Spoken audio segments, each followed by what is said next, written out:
So if $18 billion is this fund, I mean, what does the landscape look like out there? How many of these mammoth funds are there at this point?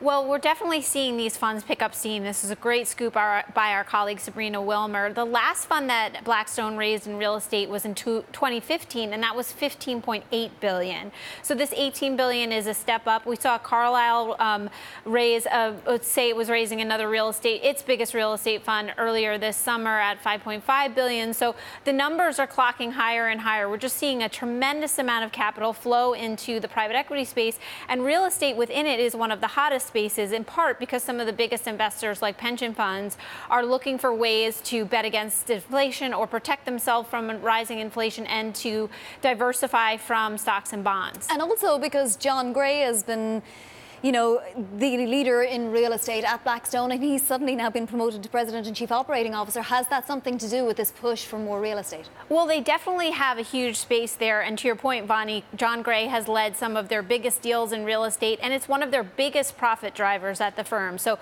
they certainly have expertise there, and they are the largest private equity real estate investor in the world.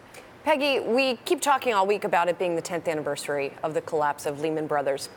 And I can't help but think, as I listen to you talk, there's a huge demand for real estate. You have pension funds who want to diversify, that there are some echoes here. Is there anybody who's worried about all of this money pouring into this? We're definitely seeing people start to say, oh, this could be a problem. There's two camps, really. There's people who say the valuations are so high, so with all this money going into private equity, where do they find places to, buy low and sell high if the valuations are already high and they have all this new capital to deploy? But then there are other people who are saying, you know what, the U.S. economy still looks strong. Globally, there's some real spots to buy and do well, so they should have opportunities. But yes, definitely, particularly in the private credit world, we're seeing people start to look very closely there and see whether or not there could be cracks coming.